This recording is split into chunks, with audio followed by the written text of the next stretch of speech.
और इस जाति व्यवस्था ने एक समुदाय को इतना वंचित कर दिया, उसे मनुष्य मानने से मना कर दिया, कैसे फिर भरोसा करें? अगर आप इस व्यवस्था का दर्द देखना चाहें तो एक फिल्म आई थी करीब 7-8 साल पहले। उस फिल्म का नाम था शूद्र। ये एक ऐसी फिल्म थी जिस फिल्म को चलाने से दिल्ली के सिनेमा हॉल से मना कर दिया, लगभग मना कर दिया। और पहली बार एक कंडीशन रखी गई कि यदि आप इतनी संख्या में एसएमएस करवाएंगे ऑडियंस से कि हम देखना चाहते हैं तो ही हम चलाएंगे, वरना हम नहीं चलाएंगे। संजीव जायसवाल मेरे ख्याल से डायरेक्टर था इसका, यंग सा लड़का था, उसने बड़ी मेहनत से बनाई फिल्म। और हालत ये हुई कि दिल्ली के 1 या 2 थिएटर्स में सुबह 10 बजे का शो, एक शो रखा सिर्फ। मतलब आमतौर पर फिल्म कौन से शो में चलती है? शाम के शो में चलती है। सुबह 10 बजे कौन फिल्म सुबह सुबह उठा फिल्म देखने चला गया? ऐसा कहाँ होता है? आमतौर पर लोग दिन भर थकने के बाद फिल्म देखने जाते हैं। एक आध शो चला, लेकिन अभी ये फिल्म यूट्यूब पे उपलब्ध होगी, तो मेरी आपसे रिकमेंडेशन है कि इस फिल्म को देखिए एक बार।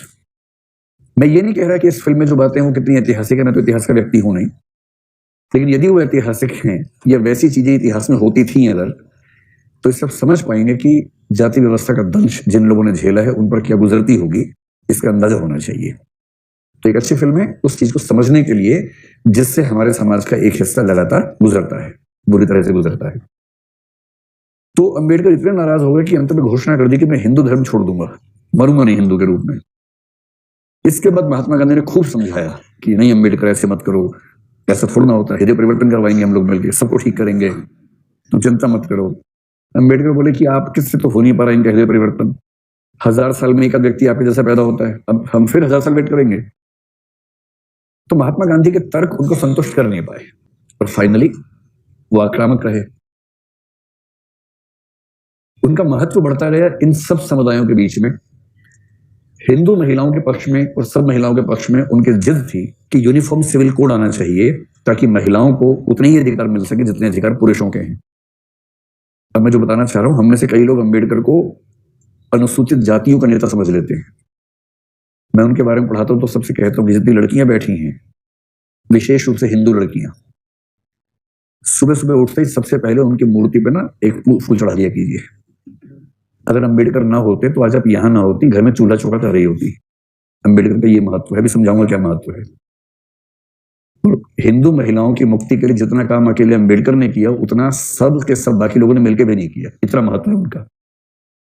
और वो हिंदू शूद्र महिलाओं की बात नहीं कर रहे हैं, वो हर महिला की बात कर रहे हैं। अंबेडकर अगर दबाव न बनाते तो नेहरू शायद हिंदू कोड बिल को टाल जाते। वो टाल नहीं पाए क्योंकि उसके पीछे अंबेडकर अड़े हुए थे। की स्थापना की जिस जनसंघ के बाद बीजेपी बनी उसी से, वो भी उस सरकार में शामिल थे, अंबेडकर भी थे। तो एक तरह से सर्वदलीय सरकार थी। उस सरकार में एक पद अंबेडकर जी को मिला, लॉ मिनिस्टर का। अंबेडकर पीछे पड़ गए नेहरू के। अच्छा ध्यान रखिएगा, हमारे मूल संविधान में आर्टिकल 25 को ध्यान से पढ़िए, जिसमें धार्मिक स्वाधीनता का अधिकार बड़े बड़े पैमाने पर दिया गया है। और यदि आप 25 से 28 तक ध्यान से पढ़ लेंगे तो उसमें यह भी लिखा हुआ है कि धर्म का सुधार करने के लिए किसी विधि को बदला जाता है या बनाया जाता है तो इसे धार्मिक स्वाधीनता के विरोध में नहीं माना जाएगा। अंबेडकर जी को अच्छे से पता था कि जब जब कुछ परिवर्तन होंगे लोग कहेंगे धार्मिक स्वाधीनता के खिलाफ है। अब जैसे 3 तलाक वाला मामला है, मुस्लिम पर्सनल लॉ के समर्थक क्या बोलेंगे? धार्मिक स्वाधीनता। संविधान क्या बोलेगा? धर्म सुधार के लिए ऐसा किया जा सकता है, बात खत्म हो जाएगी। इसलिए पहले लिख के चले गए कि किसी धर्म में सुधार करने के लिए यदि कोई विधि बनती है तो उसे धार्मिक स्वाधीनता की सुरक्षा हासिल नहीं होगी। पर अब वो पीएम से बार बार कह रहे हैं कि भाई जल्दी से हिंदू कोड बिल पास करवाओ। हिंदू कोड बिल क्या है? यूनिफॉर्म सिविल कोड का एक रास्ता है। यूनिफॉर्म सिविल कोड पे अभी बात नहीं करेंगे, कभी विस्तार में करेंगे, मौका मिलेगा तो, लेकिन अभी समझ लें यूनिफॉर्म सिविल कोड का मतलब ये नहीं होता कि सभी धर्मों का एक ही कानून बनेगा। इसका मतलब ये होता है कि सभी धर्मों के अपने अपने धार्मिक कानून होंगे, लेकिन वो संविधान से सुसंगत होंगे। किसी भी धार्मिक कानून में किसी नागरिक के अधिकारों का उल्लंघन नहीं होगा। इसको बोलते हैं यूनिफॉर्म सिविल कोड। तो अंबेडकर ने कहा कि आप हिंदुओं के जो कानून है उनको ठीक कीजिए। उनको मुख्य चिंता हिंदुओं की थी क्योंकि उनका जो समाज था वो हिंदू कानून के तहत आता था। मुस्लिम पर्सनल लॉ को उस समय शरीयत एप्लीकेशन एक्ट 1937 के थ्रू चलाया जा रहा था, जो डिस्क्रिमिनेटरी है महिलाओं के लिए, जिसके खिलाफ अब आंदोलन चल रहे हैं।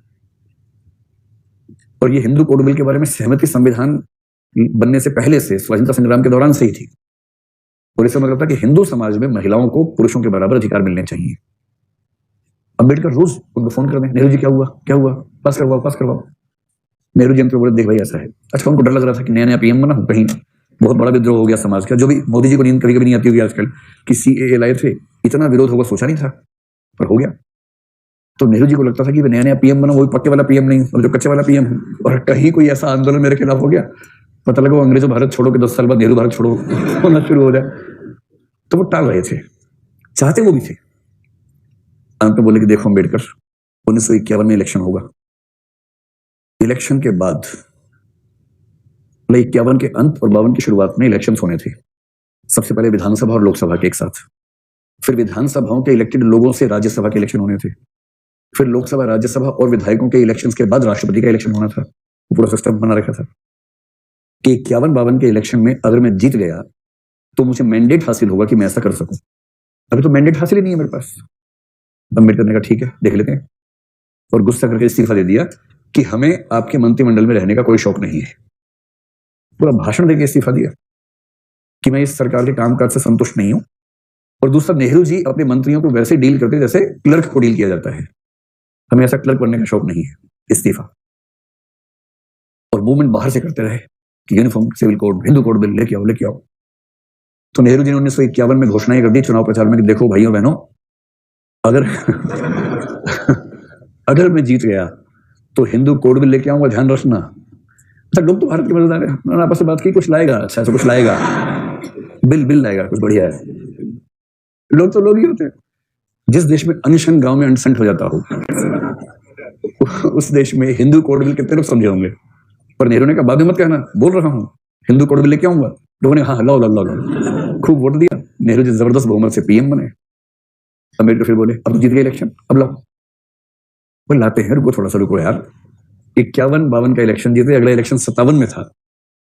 डरे हुए थे। फाइनली 1955 और 56 में अंबेडकर के दबाव में 3-4 एक्ट पारित हुए। 1955-56 में हिंदू कोड बिल 4 कानूनों के रूप में पारित हुए, जिनमें से पहला है हिंदू मैरिज एक्ट, हिंदू विवाह अधिनियम।